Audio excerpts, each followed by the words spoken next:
Bonjour à tous, je suis très content de vous retrouver pour une nouvelle vidéo de notre série sur Kubrick. Donc après la très longue vidéo de la dernière fois sur 2001, on passe naturellement à Orange Mécanique, un projet qu'il réalise par dépit de sa non-adaptation de l'histoire de Napoléon, quelques temps plus tôt, suite à l'échec qu'a été le film Waterloo de Sergei Bondarchuk. Et donc on lui transmet le roman d'Anthony Burgess, L'Orange Mécanique, dont il tombe littéralement amoureux. C'est les mots de Yann Arlan, son beau-frère et le producteur exécutif de ses films à partir de Barry Lyndon. Un roman qu'il adapte en un temps record pour lui, qui avait l'habitude de préparer ses films et de tourner sur de très longues périodes. Là, c'est réalisé en 6 mois seulement. Et cette rapidité, ça participe au côté presque amateur parfois du film dont on reparlera plus tard. Aujourd'hui, on parle du 9e film de Stanley Kubrick, Orange Mécanique.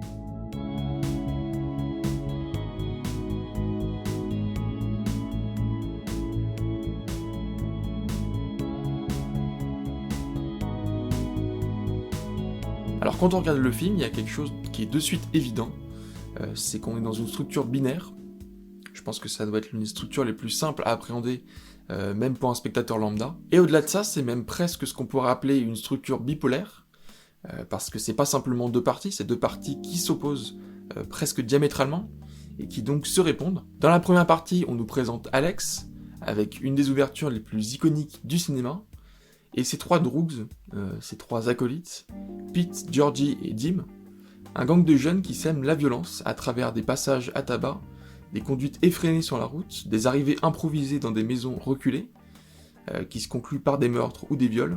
Il y a énormément de violence gratuite dans cette première partie, et on commence d'ailleurs immédiatement par la plus gratuite des violences, dans la deuxième scène, dans laquelle le gang passe à tabac un vieux vagabond. C'est peut-être la violence la plus gratuite, la plus facile, et donc peut-être la plus difficile à supporter. Il y a aussi des choses assez difficiles à concevoir, par exemple le viol qu'il fait subir à une femme, et dont il oblige le compagnon à regarder la scène. Il y a aussi le fait qu'il s'introduise au hasard dans des demeures, et qui a un côté vraiment effrayant pour le spectateur. C'est l'effet que ça m'a fait la première fois que je l'ai vu, parce qu'il y a l'idée dedans que ça peut arriver n'importe où, n'importe quand. Mais le héros se fait rapidement rattraper par la société, il se fait trahir par ses amis et est envoyé en prison. Et ce qui est intéressant aussi, c'est qu'on a le même type de structure dont on avait déjà parlé dans La Loi de Téhéran, le film de Saïd Rostahi, c'est-à-dire à la fois binaire et ternaire, puisqu'il est aussi divisé en trois. On a dans un premier temps Alex qui fait le mal en toute impunité, dans les 40 premières minutes, puis il est arrêté, il se retrouve en prison, et demande à faire partie d'un programme expérimental du gouvernement, appelé Ludovico, dans le but de sortir de prison. Un plan qui va fonctionner, mais il va se transformer en victime dans la dernière partie, dans les 40 dernières minutes. Et dans un même temps, on a cette bipolarité du récit, avec le fait qu'il soit un bourreau dans la première partie et une victime dans la seconde, car avant même d'être une victime de la société, il est une victime de ce programme. Et on a cette partie ensuite, sur les situations de la première, qui se retourne contre le héros. Chaque scène est reproduite à l'inverse, c'est un peu comme une construction en boomerang d'une certaine manière. C'est-à-dire que ce que vous avez lancé, vous allez ensuite vous le reprendre dans le visage, et le vagabond qui l'avait tabassé, le tabasse à son tour, entouré par d'autres vagabonds. Et pour intervenir, on a des membres de la police, qui sont ni plus ni moins que ses anciens camarades qui l'avaient trahi. Et dans ce plan-là, dans lequel il dit « well, well, well », il y a quelque chose de terrible que je ne saurais pas vraiment expliquer. C'est peut-être parce qu'à ce moment-là, on se dit que le monde s'est retourné contre lui, que vraiment il a un manque de chance terrible. Et en plus, il y a le retour de la musique, dont on reparlera plus tard. Ce qui est assez drôle, c'est qu'on a un pastiche de ça dans The Office. J'ai vu l'épisode hier, donc j'ai pas pu m'empêcher d'y penser. Et puis juste avant cette scène, il y a peut-être le moment le plus tragique, le plus triste du film, quand il retourne chez ses parents et qu'un autre homme l'a remplacé, pour lequel son père et sa mère semblent éprouver plus d'amour en tout cas. C'est un moment vraiment terrible, qui me rappelle un peu la fin de Lolita. Quand James Mason part en donnant tout son argent, on a quelqu'un de triste qui pleure d'ailleurs, et en face on a un personnage qui ne répond pas à cette tristesse. Et ce que j'ai trouvé intéressant en revoyant le film, c'est que la première fois que je l'avais vu, j'avais vraiment adoré la première partie et beaucoup moins la seconde. Et quand je l'ai revu, j'ai vraiment apprécié cette dernière partie, peut-être parce qu'entre temps j'ai mûri, que c'est peut-être quelque chose qui me touche davantage aujourd'hui, mais je me souvenais pas qu'elle était aussi dure psychologiquement. Il y a l'idée terrible qu'une fois sorti de la prison, Alex n'a plus de place dans la société, il n'a plus de famille. C'est aussi une question que pose le film, quelle est la place des criminels ou des anciens criminels dans la société, et de l'autre côté, quelle est la place pour le pardon. Il y a une phrase que prononce l'un des membres des forces de l'ordre lorsqu'il interroge Alex, qui est « la violence entraîne la violence », qu'il emploie comme excuse pour justifier le fait qu'il vient de passer à tabac Alex, alors qu'on ressent qu'il y avait une volonté de violence en lui, en dehors du fait qu'il se soit débattu. Mais d'une certaine manière, c'est aussi ce que nous montre la dernière partie, parce que la violence qu'Alex subit, c'est aussi celle qu'il a provoquée au début, et ça évoque toute la réflexion de Rousseau sur la naissance du mal, et d'une certaine manière, le cinéma de Kubrick est aussi une manière de réfléchir à cette naissance du mal, justement. Donc pour Rousseau, l'homme n'est pas mauvais par nature, mais il le devient au contact de la société, qui le rend mauvais. Et dans les films de Kubrick, on nous dit que c'est plus complexe que ça, en réalité. Il y a à la fois l'idée que l'homme est utile pour l'homme, pour paraphraser Spinoza, mais aussi qu'il doit lutter contre sa propre nature, pour paraphraser Hobbes. Et c'est tout ce dilemme que mettent en scène les films de Kubrick. Mais avec Orange Mécanique, la réflexion est poussée à son extrême, à sa bipolarité la plus totale, et une bipolarité d'ailleurs qui rappelle celle du monde dans lequel le film est conçu, un monde divisé entre l'URSS et les États-Unis, le capitalisme et le communisme, dont les langues des deux pays forment d'ailleurs l'argot que parle Alex.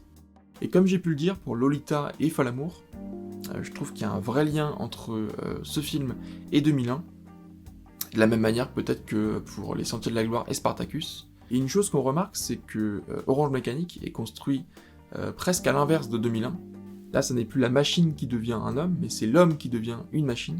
Et ce qui m'est venu, c'est l'idée qu'on peut se dire, en voyant ces deux films, qu'un monde qui s'apprête à traiter les machines comme des hommes est aussi un monde qui s'apprête à traiter les hommes comme des machines. Et je trouve en plus de ça que ce sont les deux films les plus originaux de Kubrick. Là où ces autres films reproduisent des schémas narratifs connus, ces deux-là en inventent. Et c'est aussi intéressant de se dire que ils ne s'inspirent quasiment de rien de ce qui les a précédés, et pourtant on les retrouve aujourd'hui partout dans le cinéma.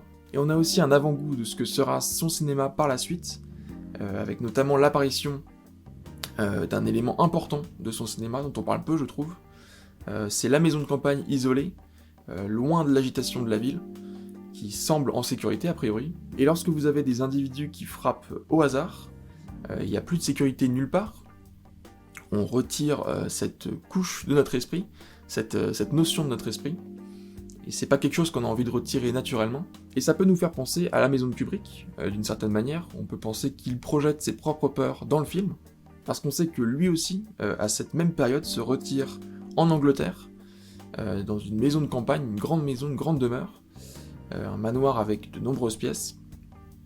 Et cette maison, on la retrouve aussi dans Shining, évidemment, avec l'immense hôtel Overlook, mais aussi dans Eyes Wide Shut, c'est moins évident, mais il y a aussi un manoir dans lequel se déroule une étrange cérémonie, et de fait, l'architecture dans le film, c'est quelque chose d'important. On retrouve des bâtiments modernes, blancs, des blocs avec un numéro, comme celui qu'on attribue en prison.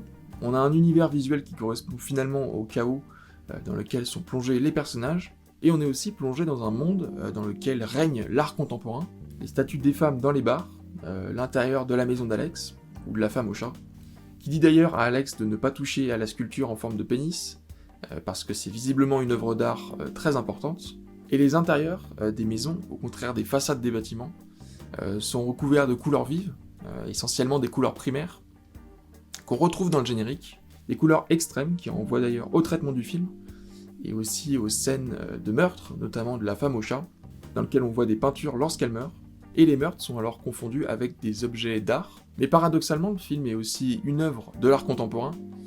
On a une structure, certes, mais qui est réduite à sa forme la plus simple, une partie bourreau, une partie victime. On a une musique classique, mais qui est jouée sur un synthétiseur qui est rendu électronique. Et on a dans la mise en scène un aspect presque enfantin, je dis ça sans aucun mépris, mais dans le sens très libre, sans considération des règles classiques du cinéma. Je pense notamment au montage sur la figure de Jésus dans la chambre du héros. C'est quelque chose de très moderne, c'est un montage moderne, dans lequel on combine plusieurs plans d'un même sujet à une échelle différente. Et puis au-delà de ça, on a un symbole, celui du martyr, qui est prémonitoire de la destinée d'Alex, qui porte des clous sur ses poignets, de la même manière que Alex porte des yeux sur ses poignets avec son costume. Et en même temps, on a le serpent, qui est immense à côté de ses figurines, qui trône au-dessus d'elle, quand on connaît le sens du serpent dans la Bible.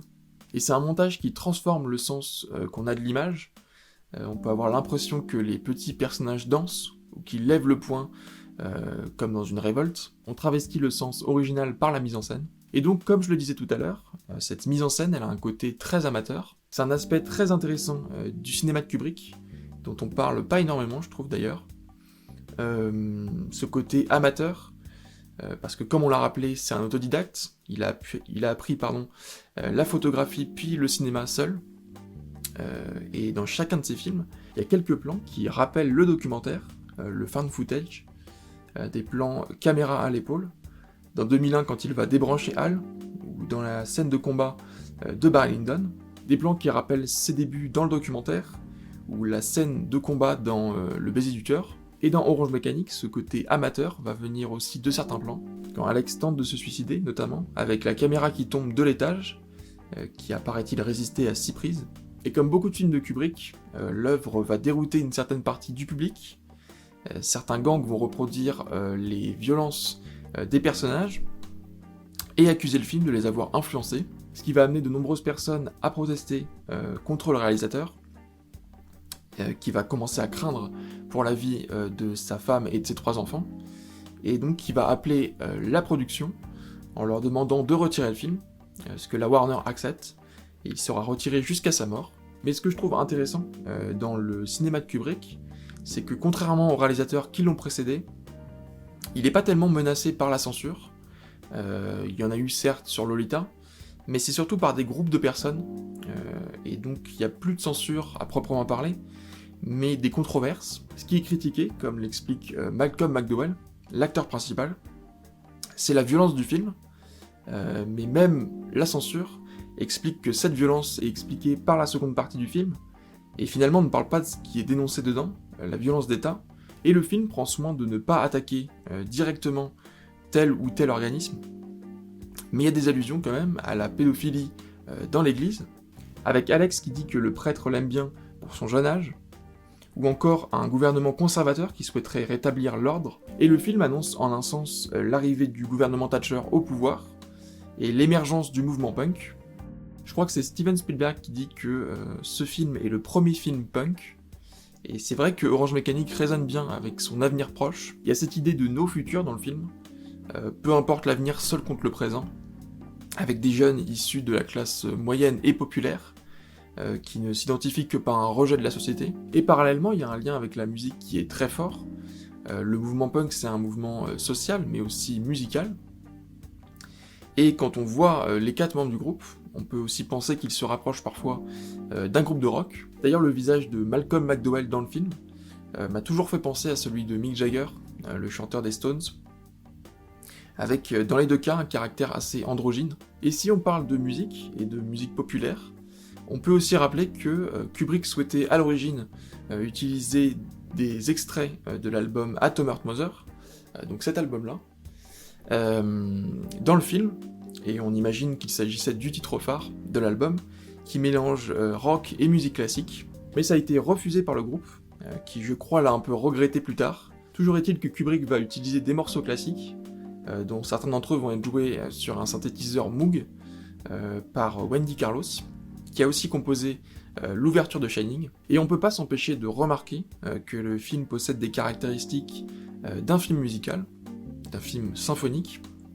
On en avait déjà parlé dans la vidéo sur 2001, mais j'ai regardé, sur les 43 premières minutes, on a seulement 10 minutes qui sont pas occupées par de la musique, ce qui est quelque chose d'assez rare, et ça conduit au fait que la musique entraîne le récit dans cette première partie, et pas tellement l'inverse en fait. Et elle est aussi associée au personnage principal, et d'ailleurs quand elle s'arrête, c'est quand lui-même est arrêté, et à ce moment-là, elle nous fait comprendre que ça n'est plus lui qui dicte le tempo, parce que finalement c'est le seul art auquel il s'identifie.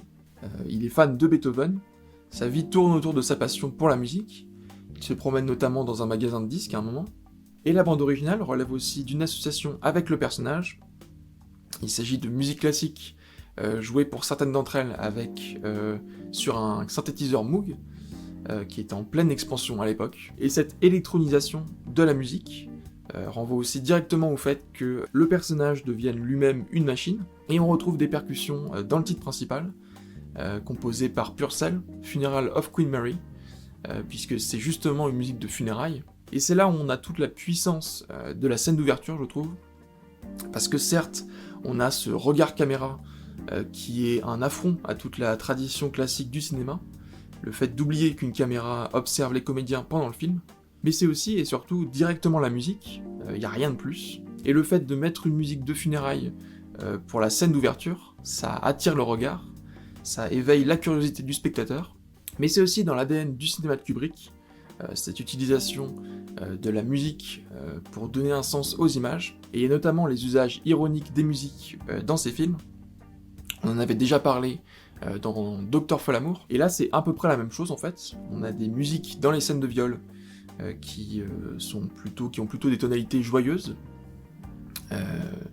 et qui n'illustrent pas du tout la vision des personnages agressés, mais bien la vision d'Alex, qui chante par exemple Singing in the Rain. C'est la chanson par excellence de l'expression de la joie au cinéma, mais là on parle d'un viol, et donc ça crée chez les spectateurs un sentiment paradoxal, proche du dégoût, qu'on a envie d'exprimer en tout cas comme du dégoût. C'est aussi pour ça que beaucoup de personnes n'aiment pas les films de Kubrick. Mais dans le film, cet usage va plus loin. Il a un sens tout autre ensuite, lorsqu'il est recueilli chez l'écrivain qui lui avait agressé au début, et qui ne le reconnaît pas d'abord, avant qu'il se mette justement à chanter Singing in the Rain. Et Beethoven aussi a un rôle important, parce que la subversion de la chanson de Gene Kelly que Alex fait pour le spectateur, lui est renvoyée en plein visage lors de l'expérience Ludovico, pendant laquelle il diffuse des images du régime nazi sur du Beethoven, et c'est ça qui crée réellement un choc chez le personnage.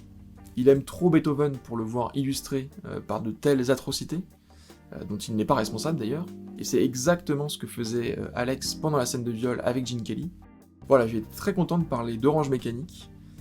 C'est un film qui m'était un peu sorti de la tête, j'avoue, que j'avais pas vu depuis très longtemps, et ça m'a fait énormément de bien de le revoir récemment. J'ai pu le voir autrement, le ressentir différemment. Je pense que c'est un peu comme Salo pour Pasolini. C'est des films qu'on peut pas voir évidemment tous les jours, mais une fois tous les 2-3 ans, ça peut être pas mal. Sur ce, je vous remercie beaucoup d'avoir regardé cette vidéo. Si ça vous a plu, le meilleur moyen de me le faire savoir, c'est de vous abonner et de mettre un pouce bleu. Ça m'encouragera beaucoup. Et moi je vous dis à très vite.